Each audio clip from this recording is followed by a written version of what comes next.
क्रिकेटको official Facebook पेजबाट live आएका छौं। हामी कुरा गर्नेछौं इन्डिया वर्सेस इङ्ल्यान्ड बीच भएको तेस्रो तथा पिङ्क बल टेस्ट म्याचको बारेमा।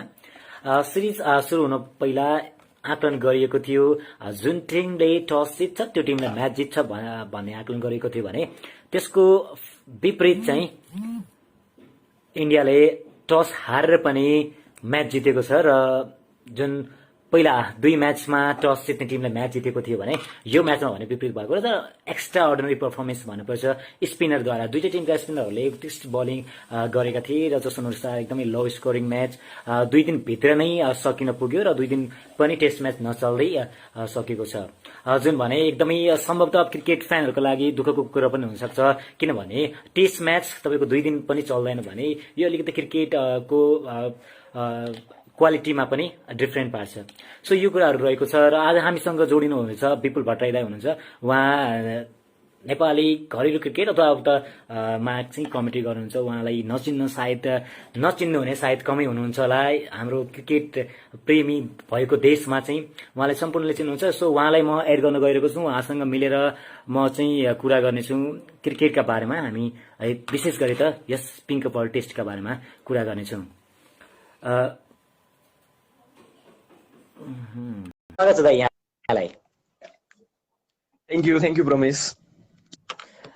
दाइ सुरु गरि नै हालौँ। सो एकदमै डोमिनेन्ट विक्ट्री भन्नुपर्छ। कसरी हेर्नु भएको छ? 2 दिनमै टेस्ट म्याच सकेको छ। एकातिर क्रिकेट फ्यानहरूलाई क्रिकेटको क्वालिटी माथि नै प्रश्न उठाउने बेला आएको छ भने अर्कोतिर इन्डियन फ्यानहरूलाई भने एटलिस्ट हामी चाहिँ अझै पनि टेस्टको च्याम्पियनशिपको फाइनल खेल्ने सपना अझै पनि कायमै रहेको छ भनेर खुसी पनि मनाइरहनु भएको छ। सो यसलाई के भन्नुहुन्छ? भनौँ न अब त्यो पिचको कुरा अनि कुराहरू एकदमै धेरै हाइप भइरहेको जस्तो लाग्छ मलाई चाहिँ चाहिने भन्दा बढी होइन। अब लिटरली यस टर्न भइरहेको थियो यो पिचमा पनि। आई थिङ्क मैले यो पिङ्क बल सुरु हुनुभन्दा अगाडिको दिन जुन लाइभ सेसन गरेको थिएँ त्यहाँ पनि एउटा कुरा भनेको थिएँ कि हिस्ट्रिकली अहिलेसम्म हेर्ने हो भने पनि सबै पिङ्क बल टेस्ट म्याच जति पनि भएको छ अहिलेसम्मको डे नाइट टेस्टहरू लो स्कोरिङ नै भएको छ। त्यस्तो हाई स्कोरिङ म्याचहरू कुनै पनि भएको छैन। अनि बोथ साइड दुईटै टिमले जसरी ब्याटिङ गरेर विशेष गरी इन्डियाको फर्स्ट इनिङ ब्याटिङ र इङ्ल्यान्डको दुईटै इनिङको ब्याटिङ हेर्ने हो भने इङ्ल्यान्डको सेकेन्ड इनिङ त अझ मेनली भनौँ न त्यो दिमागको खेल नै चलिरहेको जस्तो लागिरहेको थियो। त्यो फर्स्ट सेसनको ह्याङओभर नै नउत्रेको जस्तो भइरहेको थियो इङ्ल्यान्डको सेकेन्ड इनिङमा त। तर इङ्ल्यान्डको फर्स्ट इनिङ ब्याटिङ हेर्ने हो भने पनि 112 मा जसरी अल आउट भएको थियो मेजोरिटी अफ द विकेटहरू चाहिँ स्ट्रेट बलमा गइरहेको थियो क्या। जसरी ज्याक क्रलीको विकेट हेर्ने हो भने अथवा रुटको विकेट हेर्ने हो, स्टोक्सकै विकेट हेर्ने हो फर्स्ट इनिङको भने प्रायः जसो 80% 85% विकेटहरू चाहिँ सबै प्रायः जसो तिम्रो स्ट्रेट बलमा गइरहेको छ। अड बलहरू मात्र टर्न भइरहेको थियो र ब्याट्सम्यानहरू टर्नको लागि खेल्दा विकेट गइरहेको थियो। त्यस पछाडि सेकेन्ड इनिङ नै इङ्ल्यान्डको ब्याटिङको कुराकानी गर्ने हो भने पनि अब एप्रोच नै मलाई चाहिँ एकदमै कन्फ्युजिङ एप्रोच लाग्यो। लाइक ज्याक क्रलीले जसरी फर्स्ट बल टक होइन जसरी बोल्ड गर्दै अक्षर पटेलले त्यस पछाडि आएर जोनी बेस्टोले जसरी ब्याटिङ गरे आई डोन्ट नो त्यसरी ब्याटिङ गरेपछि ड्रेसिङ रुममा गएर तपाईँ कुन मुखले कोचसँग बोल्नुहुन्छ भनेर होइन। किनकि first ball out of mind त्यो आउँदैखेरि म रिभर स्विप हान्छु भनेर म स्विप हान्छु भनेर दिमाग बनाएर आए जस्तो फर्स्ट बल नै स्विप। त्यस पछाडि हि वाज लकी इनफ त्यो बल मिस गरेको थियो, एलबिडब्ल्यू दिइसकेको थियो अम्पायरले त। त्यस पछाडि second ball I think again स्पिनको लागि खेलिरहेको थियो। ब्याट र प्याडको बिचमा यति ठुलो ग्याप थियो। त्यस पछाडि त्यो बोल्ड भए र जसरी जुन किसिमको अप्रोच देखियो ब्याट्सम्यानहरूको सबैजना इङ्ल्यान्डको ब्याट्सम्यानहरू चाहिँ बल टर्न हुन्छ भन्ने आशमा बलिङ गरिरहेको थियो भने ब्याटिङ गरिरहेको थियो भने इन्डियन बलरहरूले चाहिँ स्ट्रेट बलमा विकेट लिएर गयो। I think so it was more of mental game English ब्याट्सम्यानको साइडबाट। एप्लिकेसनको एकदमै कमी देखियो जुन चाहिँ पिङ्क बलमा अलिकति। हजुर। सो योभन्दा पहिला के कुरा टसको कुरा एकदमै महत्त्वपूर्ण हुनेछ। यसभन्दा सिरिजमा कुरा नै पहिला सुरु भइसकेको थियो। टस जित्ने टिमको चाहिँ विनिङ जित्ने चाहिँ गेम जित्ने चाहिँ चान्सेस हाई हुन्छ भनेर। सो यो म्याचमा त्यो विपरीत नै भएको छ। के लाग्छ हजुरले? इङ्ल्यान्डले कता न कता टिम सिलेक्सनमा चुकेको हो अथवा पिच रिड गर्न अलिकता भनौँ न कन्फ्युजिङ भएर चाहिँ स्टारबाट प्रेसर खेलाएको छ कि त्यो पिङ्क बलले प्रेसरलाई मद्दत पुर्याउँछ भन्ने मेन्टालिटीका साथ उत्रेको जस्तो पनि लाग्छ होला है? त्यो इनिसियल जुन थट प्रोसेस हुन्छ त्यही सोचिन्छ सबैजनाले कि पिङ्क बल रहेको छ, अन्डरलाइट कन्डिसन, ब्याटिङ गर्नको लागि सजिलो हुँदैन, प्रेसरलाई हेल्प हुन्छ, बल स्विङ सिम गर्छ भन्ने त्यो एउटा ट्रेडिसनल थट प्रोसेस पनि छ। सायद त्यही कारणले गर्दा पनि एन्डरसन, ब्रोड, आर्चर 3 जना प्लस स्टोक्स अर्को अप्सन 4 जना गरेर बलिङ गराएको थियो, बलिङ लाइनअप निकालेको थियो इङ्ल्यान्डले। र सँगै यता इन्डिया हेर्ने हो भने 3 जना स्पिनर इन्डियासँग रहेको थियो। सो दुईटै टिमले डिफ्रेन्टली सोचिरहेको थियो सुरुवातबाट नै टेस्ट स्टार्ट हुनको लागि। र आई थिङ्क मेन कुरा चाहिँ टस जितेर ब्याटिङ गर्न तपाईँले स्टार्ट गरिसके पछाडि 112 मा अल आउट हुनु, आई थिङ्क गेम चाहिँ त्यहीँ चिप्लिसकेको थियो इङ्ल्यान्डको हातबाट। किनकि पहिलो इनिङमा आई थिङ्क मेयर 50 ओभर पनि सर्भाइभ गरेको थिएन इङ्ल्यान्ड। 110 कति 48-49 ओभरमा अल आउट भएको थियो 112 मा। सो यसरी हेर्ने हो भने पनि फर्स्ट इनिङमा जसरी ब्याटिङ गरेको थियो इङ्ल्यान्डले, एक पछाडि एक ब्याट्सम्यानहरू लगातार, विशेष गरी अक्षर पटेलले जसरी बलिङ गरे फर्स्ट इनिङमा, जोड्न चाहन्छु। इन्डियाले चाहिँ 98 मा 2 विकेटदेखि 144 मा आई गेस है, I am not wrong. So 144 मा अल आउट हुनु नै कस्तो इन्डियाको तर्फबाट के ब्याटिङमा कमी कमजोरी अथवा केहरू भनौँ न त्यो प्रिपरेसन नभएको जस्तो मान्नुभयो होला है? अभियसली बिग फल्ट होइन। यदि एउटा पार्ट टाइम अफ स्पिनरले आएर 8 रन खर्चेर 5 विकेट लिन्छन् भने ब्याटिङले केही मिसअप गरेकै छ भन्नुपर्छ होइन। जो रुटले जसरी बलिङ गरेको थिए आजको फर्स्ट भनौँ न, आजको स्टार्टिङ सेसनमा जसरी मिसअप भयो, ठ्याक्कै हिजो तिमीले भने जस्तै हिजो बेलुका कोहलीको wicket, I think that was a major cause एउटा। किनकि 3-4 बल मात्र बाँकी रहेको बेलामा कोहलीले आफ्नो विकेट गुमाएको थिए। अनि त्यस पछाडि आज बिहान जसरी सुरु भयो, रहानेको विकेट, त्यस लगत्तै रोहित शर्मा अनि पन्त, सुन्दर। सो ब्याट्सम्यान आउने र फर्केर जाने क्रम जारी नै रह्यो। आज कोही पनि सेट भएर त्यति लामो खेलेन। र सबै प्रायः जसो आजको पनि हामीले यदि डिसमिसल हेर्छौँ भने पनि हुन्छ नि, प्रायः जसो सबै डिसमिसलहरू स्टम्प्सको बलहरूबाट डिसमिसल भइरहेको थियो कि। लाइक रोहित शर्मा जसरी एलबिडब्ल्यू हुन पुगे सिधा बलमा एङ्गल ब्याटले खेलिरहेको थियो, रहानेलाई एलबिडब्ल्यू, ज्याक लिचले फेरि एकपटक त्यो लेफ्ट आर्म स्पिनरलाई खेल्नको लागि चाहिँ सजिलो बनेन। किनकि ज्याक लिचको बलिङ हेर्ने हो, त्यस पछाडि यता इन्डियाबाट पनि अक्षर पटेलको बलिङ हेर्ने हो भने जसरी बलिङ गरेको थिए दुवै पट्टिबाट बलरले, आई थिङ्क ब्याट्सम्यानहरूले चाहिँ त्यही हो कि अलिकति जुन चेन्नाईमा 2टा टेस्ट म्याच खेलिसके पछाडि जुन त्यो तपाईँको दिमागमा पनि चलिरहेको हुन्छ कि टर्निङ ट्र्याकमा हामी खेलिरहेका छौँ भनेर, त्यो युज टु भइसकेको हुन्छ। ब्याट्सम्यानको नेचुरल इन्स्टिङ्क्ट पनि टर्नको लागि खेल्न जाने हुन्छ। र त्यही टर्नको लागि खेल्न गइरहेको बेलामा चाहिँ प्रायः सबै ब्याट्सम्यानहरूले चाहिँ सिधा बल अथवा आम बलहरूमा विकेट गुमाइरहेको थिए। आई थिङ्क अश्विनले मात्र बल टर्न गराएर अलिअलि विकेट लिए, नत्र यदि दुवै एन्डबाट अन्य बलरहरूले हेर्ने हो भने ज्याक लिचले होस् अथवा अक्षर पटेलले होस्, I think it was all about change in pace र आम बल र जुन स्ट्रेटर बल हुन्छ तिनीहरू बलमा नै प्रायः सबै ब्याट्सम्यानले विकेट गुमाए। त्यही ब्याटिङमा चाहिँ ब्याट्सम्यानले एप्लिकेसनको कमी नै भन्नुपर्छ from Rohit Sharma. So exactly चेन्नईबाट जुन किसिमको स्पिनको डर मनभित्र बोकेर आएको थियो इङ्ल्यान्डले, त्यही डर यहाँ पनि देखिएको थियो। सो अब तपाईँले पिङ्क बलमा त्यति धेरै स्पिन हुँदैन भन्ने पनि एउटा हावा थियो र पिङ्क बलको पेसरहरूलाई धेरै नै सहयोग गर्छ भन्ने हावा थियो। त्यो हावालाई तोड्दै यहाँ जस्ट विपरीत भएको छ। यो किसिमको सिनेरियोलाई अब भविष्यमा आउने पिङ्क बल टेस्ट म्याचहरूलाई कसरी हेर्नु भएको छ र अरू टिमहरूले कसरी हेर्नेछन् अब चाहिँ? योभन्दा अगाडि पनि एउटा आई थिङ्क वेस्ट इन्डिज र पाकिस्तानको माइक्रो टेस्टमा देवेन्द्र बिसुले दुबईमा देवेन्द्र बिसुले बलिङ गजबको गरेको थियो पिङ्क बलले होइन। सो पिङ्क बलले आई थिङ्क त्यो एउटा प्याटर्न बनेको थियो सुरुमा कि मिडियम पेसरलाई हेल्प गर्छ अथवा फास्ट बलरलाई हेल्प गर्छ, हावामा बल स्विङ हुन्छ, ठोकिसके पछाडि सिम मुभमेन्ट हुन्छ भनेर जुन एउटा प्याटर्न बनेको थियो, त्यो प्याटर्न चाहिँ माइट बी यो टेस्टले तोड्न सक्छ होइन।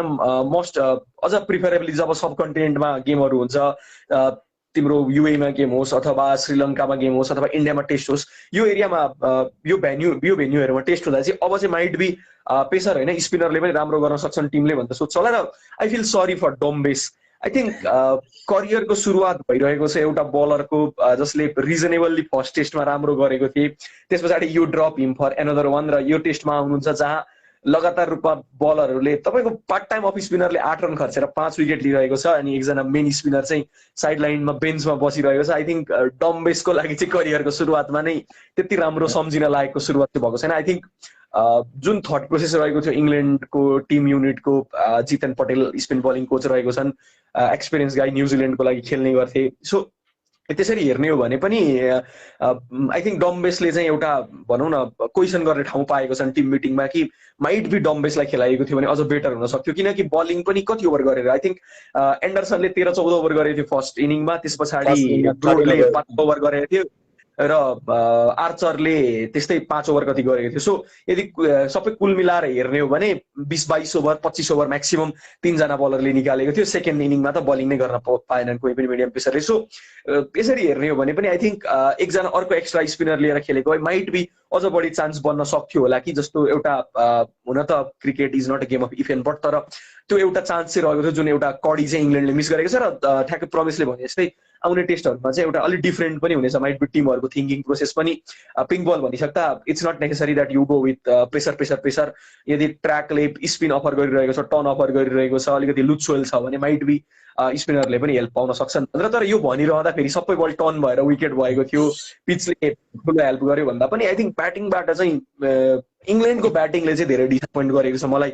इन्डियाको बलिङबाट अमेज अथवा अक्षर पटेलले वाउ भन्दा पनि यस यी बल्ड वेल दुईटा इनिङमा 5 हो, तर जुन किसिमको अप्रोच जुन किसिमको टेक्निक इङ्ग्लिस ब्याट्सम्यानहरूले देखाएको छन् I think they were really poor on their defence.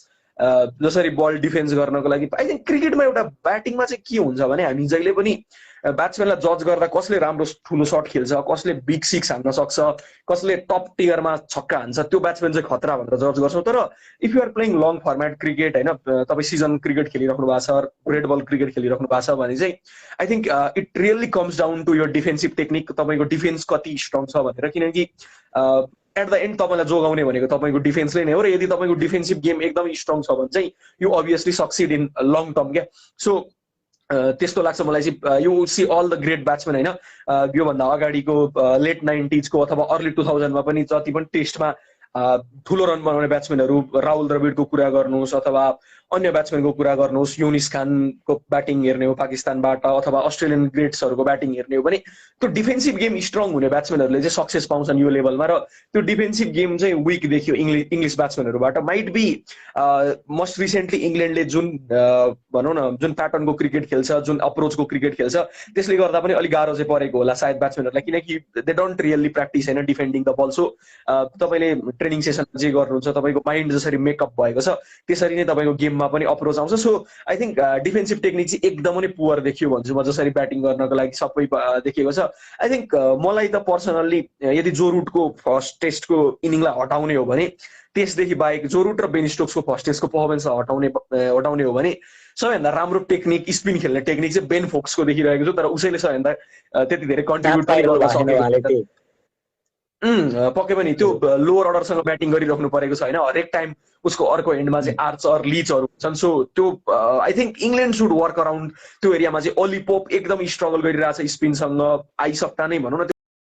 So अब बेन फोक्सको तपाईँले टेक्निकको कुरा हाल्नुभयो। सो अब जब लगातार रूपमा जोनी बेस्टो फ्लप हुँदै गर्दा बेन फोक्सको higher of the order batting गर्ने चान्सेस कति देख्नुहुन्छ? जुन किसिमको उहाँले चाहिँ टेम्परामेन्ट देखाइरहनु भएको छ, स्पिन खेल्ने जुन टेक्निक देखाइरहनु भएको छ, यो टेक्निकलाई हेर्दै इङ्ल्यान्ड म्यानेजमेन्टले कुनै अप्सनहरू देख्छ बेन फोक्सलाई हायर अफ द अर्डर पठाएर केही ब्याटिङ लाइनहरूलाई अलिकति सलिड बनाउनको लागि अर्को टेस्ट म्याचमा? आई थिङ्क बेन फोक्सको स्पिन खेल्ने जुन टेक्निक रहेको छ मलाई याद छ। आई थिङ्क योभन्दा अगाडि, नट एक्ज्याक्टली योभन्दा अगाडिको श्रीलङ्का टुर, तर केही वर्ष अगाडि आई थिङ्क पोहोर वा परारको साल जब इङ्ल्यान्डले श्रीलङ्का टुर गरेको थियो त्यतिखेर पनि फोक्सले एउटा सेन्चुरी बनाएको थियो च्यालेन्जिङ कन्डिसनमा जस्तो लाग्छ, if I am not wrong. So फोक्ससँग त्यो स्पिनलाई इन्काउन्टर गर्न सक्ने अथवा स्पिनलाई भनौँ न स्पिनको विरुद्धमा ब्याटिङ गर्न सक्ने त्यो टेक्निक चाहिँ रहेको छ। प्लस उसको विकेट किपिङ आई थिङ्क एकदम राम्रो, जसरी टर्निङ ट्र्याकहरूमा विदेशी विकेट किपरहरूलाई एकदमै च्यालेन्जिङ हुन्छ किपिङ गर्नको लागि पनि, तर बेन फोक्सले जसरी किपिङ पनि गरेको छन् I think he deserves a lot of credit. र उनको ब्याटिङको कुराकानी गर्ने हो भने पनि यङ गाई, त्यति धेरै एक्सपिरियन्स छैन, जस्ट 7-8वटा टेस्ट खेलेको छन्, तर जसरी जसरी ब्याटिङ गरेको छन् टेस्ट क्रिकेटमा आई थिङ्क अलमोस्ट भनौँ न लोवर डाउन द अर्डर सदैव त्यो तल तल ब्याटिङ गरिराख्नु परेको छ। तर उनले चान्स पाएको छैनन् भनौँ न। ओके सिजनले यहाँ भन्ने हुन्छ 2018 हो फोक्सले पर्फर्म गरेको हुन्छ, एक्ज्याक्टली 2018 को जुन डेब्यू सिरिज रहेको थियो त्यो बेलामा पर्फर्म गरेको थिएन। सो त्यसरी हेर्ने हो भने पनि श्रीलङ्कामा गएर सेन्चुरी बनाउनको लागि सजिलो हुँदैन, किनकि हट एन्ड ह्युमिड कन्डिसनमा ब्याटिङ गर्नुपर्ने हुन्छ। अल्दो श्रीलङ्काको बलिङ अट्याक लास्ट केही इयर्समा त्यति गजबको छैन, तर एटलिस्ट टेस्ट लेभलमा तपाईँले गएर आफ्नो डेब्यू सिरिजमा नै सेन्चुरी बनाउनुहुन्छ भने तपाईँसँग त्यो स्किल रहेको छ। सो स्पिनसँग ब्याटिङ गर्न सक्ने त्यो एउटा स्किल फोक्ससँग छन चाहिँ छ, तर एकदम अन्डर युटिलाइज भइरहेको छ इङ्ल्यान्डको टिमबाट फोक्सको ब्याटिङ स्किल प्लस किनकि जुन टेल रहेको छ इङ्ल्यान्डको ब्याटिङ टेल, त्यो टेल पनि अलि लामो छ किनकि you have got if you are playing both Broad and Anderson, जसरी यो टेस्टमा हेर्ने हो भने टेल तपाईँको आर्चरबाट सुरु हुन्छ, आर्चर, लिच, ब्रोड, एन्डरसन, तपाईँसँग 4 जना भनौँ न पछाडि त्यति राम्रो ब्याटिङ गर्न नसक्ने ब्याट्सम्यानहरू रहेका छन्। यस आर्चरले एक दुईवटा ठुलो सट हिर्काउन सक्छन्, तर टेस्ट क्रिकेटमा इट निड्स पेसेन्स। र फोक्सलाई चाहिँ I think higher of the order might be with Ollie Pope not being so much successful होइन। अब अर्को टेस्टमा इङ्ल्यान्डसँग nothing to lose kind of scenario पनि रहेको छ। यदि त्यो मुभ यदि काम गर्दैन भने पनि इङ्ल्यान्डले आफ्नो हातबाट त्यस्तो ठुलो गुमाउनु पर्ने केही पनि रहेको छैन। So I would personally want I think Foakes to bat of the order at least धेरै माथि नभए पनि पोपको ठाउँमा मेबी ओली पोपको ठाउँमा यदि उनी ब्याटिङ गर्न आउँछन् भने पनि सिबले प्रोमिनेन्ट देखिएको छ, राम्रो भनौँ न फ्रन्ट फुटमा आएर खेल्न सकिरहेको छ होइन। सो फ्रन्ट फुटमा आएर खेलिरहेको छ, स्पिनलाई इन्काउन्टर गरिरहेको थियो। माइट बी एउटा फल सट त्यो सेकेन्ड इनिङको डिसमिसल हेर्ने हो भने पनि आज जसरी आउट भएको थियो त्यो आउट अफ फ्रस्ट्रेसन आएको सट रहेको थियो, न त्यो स्लग न त्यो क्विक, त्यो कट इन मिडल टाइपको एउटा सट भएको थियो र त्यसले आउट भएको थियो। तर सिब्लेले पनि त्यो भनौँ न टेम्परमेन्ट अलिकति कमी देखिएको छ सिब्लेमा, तर त्यो स्किल रहेको छ स्पिन खेल्न सक्ने। सो यदि क्रलीले ओपन गर्छन् भने पनि फर्स्ट इनिङमा हाफ सेन्चुरी बनाएको थिए। So Crawley and Sibley opening, त्यस पछाडि you have got someone like Jonny Bairstow batting at 3, यदि उनले पर्फर्म गर्छन् भने त it would be good for England. त्यस पछाडि तपाईँसँग रुड छन् 4 मा, स्टोक्स छन् 5 मा। सो त्यो 6 नम्बरको स्पटमा चाहिँ यदि चान्स पाउँछन् बेन फोक्सले भने might be he can perform, किनकि अलिकति एसिस्टेन्स पनि हुन्छ। यदि तपाईँ 6 नम्बरमा ब्याटिङ गरिराख्नु भएको छ भने माइट बी टप अर्डरको कोही एकजना ब्याट्सम्यान नट आउट बसेको हुन्छ, तपाईँले उसलाई सुरुवातमा हेल्प गर्न सक्नुहुन्छ, त्यस पछाडि बिस्तारै आफ्नो इनिङलाई अगाडि बढाउन सक्नुहुन्छ। सो आई वुड पर्सनल्ली, मेरो पर्सनल फेभर अथवा मेरो पर्सनल विस चाहिँ भनौँ फोक्सले अलिकति माथि ब्याटिङ गरेको, एटलिस्ट एउटा स्पट माथि ब्याटिङ गरेको म पर्सनली चाहिँ हेर्न चाहन्छु। सो यहाँ बन्दरा दिदीको कमेन्ट आएको छ, what did England lack in the test match apart from not playing against spinner भन्नुभएको छ। यो कुरालाई चाहिँ आन्सर दिदिनु होला बन्दरा दिदीलाई, एकदमै राम्रो क्वेसन गर्नुभएको छ। सो त्यही हो, अगाडि पनि हामीले कुरा गऱ्यौँ होइन रमेश, ठ्याक्कै ब्याट्सम्यानबाट एप्लिकेसनको कमी हो, अरू केही पनि होइन। किनकि यदि तपाईँ फर्स्ट इनिङमा नै भनौँ न बिलो 150 प्याकअप हुनुहुन्छ भने तपाईँ you're giving a big chance to opposition होइन। इन्डियाले कति नै लिड लिएको थियो, आई थिङ्क 33 रनको लिड लिएको थियो। इन्डियाले जस्ट 33 को लिड लिएको थियो र त्यो 33 को लिड कभर अप गरुन्जेलसम्ममा नै इङ्ल्यान्डको चाहिँ 3 विकेट गइसकेको थियो। सो तपाईँले फर्स्ट इनिङको एउटा इम्प्याक्ट चाहिँ सेकेन्ड इनिङमा पनि पाउनुभयो, किनकि तपाईँले फर्स्ट इनिङमा अपोजिसनलाई अफर गरेको लिडकै कारणले गर्दा सेकेन्ड इनिङमा तपाईँको टिमले चाहिँ त्यो लिडलाई भनौँ न त्यो डेफिसिटलाई पुरा गर्दा गर्दै तपाईँको 3 जना टप 3 ब्याट्सम्यानहरू चाहिँ पभिलियन फर्किसकेको थियो। एउटा टाइममा त जब 0 for 2 रहेको थियो त्यो बेला लागिरहेको थियो यो 32 नै बन्छ कि बन्दैन जस्तो लागिरहेको थियो, जुन कमेन्टेटरहरूले पनि जोक गरिरहनु भएको थियो इनिङले नै जित्छ कि भन्ने। हजुर, त्यो रमाइलो एस्पेक्टमा हेर्दा त्यस्तो पनि देखिरहेको थियो होइन। सो आई थिङ्क ब्याट्सम्यानबाट फर्स्ट इनिङमा एप्लिकेसनको कमी चाहिँ एकदम म्यासिभ देखियो, विशेष गरी टस जितेर ब्याटिङ गरिसके पछाडि आई थिङ्क केही राम्रो ब्याटिङको अपेक्षा गरिएको थियो, जसरी स्टार्ट पाइसकेको थियो इङ्ल्यान्डले। किनकि सिब्लेको विकेट छिटै गए पनि अर्को एन्डबाट क्रलीले रन बनाइरहेको थियो होइन। सो हि वाज कम्फर्टेबल, तर उसलाई साथ दिने कोही पनि भएन। बेस्टो आए गए, त्यस पछाडि रुटले पनि गल्ती गर्न पुगे, स्टोक्सले पनि त्यही किसिमको गल्ती गरे, ओली पोप त के भन्ने, I don't think Ollie Pope अझै पनि सब कन्टिनेन्टमा आएर ब्याटिङ गर्नको लागि टेस्ट ब्याट्सम्यान रेडी भएको छन् जस्तो मलाई पर्सनली चाहिँ लाग्दैन। सो पपले पनि भनौँ न केही गर्न सकेनन्। सो यो it all comes down to application from the batsman. र मलाई एउटा कुरा चाहिँ अलिकति के डिफ्रेन्ट लाग्छ भने यदि तपाईँ सब कन्टिनेन्ट टिमहरू हेर्नुहुन्छ, इन्डिया भयो, इङ्ल्यान्ड भयो, यो टिम इन्डिया भयो, पाकिस्तान भयो, यो टिमहरू जब भनौँ न सेना कन्ट्रीहरूमा टुर गर्न जान्छन्, स्पेसली अस्ट्रेलिया, इङ्ल्यान्ड टुर गर्न जाँदाखेरि यु फाइन्ड सुरुवातमा केही प्र्याक्टिस म्याचेसहरू होइन टिमहरूसँग, काउन्टी टिमहरूसँग इङ्ल्यान्डमा जाँदा अथवा अस्ट्रेलियामा जाने हो भने अस्ट्रेलियन टिमहरूसँग, अस्ट्रेलिया एसँग अथवा प्रेसिडेन्ट 11 टिमहरूसँग चाहिँ प्र्याक्टिस म्याचहरू खेलेको पाउने गर्छौँ, जसले गर्दा चाहिँ भनौँ न पेस बााउन्स स्विङसँग ट्याकल गर्नका लागि अलिकति ब्याट्सम्यानहरू युज टु पनि हुन्छन्। अलिक धेरै टाइम छ भने अलिक बढी नै प्र्याक्टिस म्याच, 2टा भन्दा बढी पनि प्र्याक्टिस म्याच हामीले खेलेको पाउँछौँ। तर सेम कन्डिसन यदि बाहिरको टिमहरू इन्डिया आयो भने चाहिँ त्यति धेरै केही वर्ष अगाडिसम्म स्टिल भनौँ न इन्डिया एसँग टेस्ट म्याचहरू, 4 डे म्याचहरू खेल्ने गर्थे बाहिरबाट आउने टिमहरूले। तर पछिल्लो केही समय यता त्यो चाहिँ भएको छैन। माइट बी अहिले कोभिडको कारणले गर्दा पनि सायद भनौँ न त्यति सजिलो स्ट्रक्चर त छैन, त्यो कारणले गर्दा पनि नहुन सक्छ। तर माइट बी मलाई चाहिँ के लाग्छ भने अलिकति टिमहरू जो आइरहेको छन् बाहिरबाट खेल्नको लागि उनीहरूको चाहिँ अलिकति प्रिपेरेसन अथवा इन्डियन कन्डिसनमा आएर खेल्नको लागि जुन म्याच रेडी हुनुपर्छ सायद त्यो चाहिँ अलिकति प्रिपेरेसनमा पनि कमी भएको जस्तो लाग्छ। हुन त इङ्ल्यान्डले पनि श्रीलङ्काको टुर गरेर आएको थियो, श्रीलङ्कामा सिमिलर कन्डिसनमा खेलेर आएको थियो, तर श्रीलङ्काको bowling attack I think I don't want to make भनौँ न अफेन्सिभ स्टेटमेन्ट हियर, तर इन्डियाको रणजी लेभलको एउटा टिमलाई यदि तपाईँले उठाएर प्र्याक्टिस म्याच खेल्नुहुन्छ भने you get a good practice होइन श्रीलङ्कासँग टेस्ट खेलेर आउनुभन्दा बढी। सो आई थिङ्क त्यो चाहिँ एउटा भनौँ न ब्याट्सम्यानहरूबाट त्यो म्याच रेडिनेसको कमी चाहिँ देखिएको छ जसरी ब्याटिङ गरेको छन् अन्य खेलाडी। अन्तिममा चाहिँ अब इङ्ल्यान्डको लागि जित्नका लागि के कुराहरूमा चाहिँ अगाडि चाहिँ भनौँ न इनिसिएटिभ लिनुपर्ने छ अथवा के कुराहरूलाई अझ सुधार गर्नुपर्ने छ? ब्याटिङको कुरा अभियसली छँदैछ होइन, टेक्निकमा भयो, अझ स्पिनरहरूलाई एड गर्नुपर्छ भनेर हजुरले भनिसक्नु भएको छ। सो फाइनली इङ्ल्यान्डको लागि जितका के आधारहरू हुन सक्छन्? त्यसै गरी इन्डियाले त अब यो जित्नै पर्नेछ, काइन्ड अफ सेमिफाइनल जस्तो भएको छ वर्ल्ड टेस्ट च्याम्पियनसिपको लागि। इन्डियाको लागि पर्सनली हेर्नुहुन्छ भने चाहिँ आई थिङ्क इङ्ल्यान्डको लागि अगाडि पनि हामीले यो कुरा गरिसक्यौँ होइन। सो त्यही हो, मलाई लाग्छ इङ्ल्यान्डको लागि चाहिँ पर्सनल्ली मेरो लागि चाहिँ बेन फोक्सको ब्याटिङ पोजिसन अलिकति सुधार होस् जस्तो लाग्छ। थोरै ओली पोपको स्थानमा यदि बेन फोक्सले ब्याटिङ पाउँछन् त्यो पोजिसनमा भने माइट बी बेन फोक्सले अझ बढी टाइम पाउनेछन् बिचमा स्पेन्ड गर्नको लागि। सो बेसिकली अहिले त फोक्सको रोल पनि जस्ट तपाईँले विकेट किपर खेलाइराख्नु भएको जस्तो मात्र लाग्छ।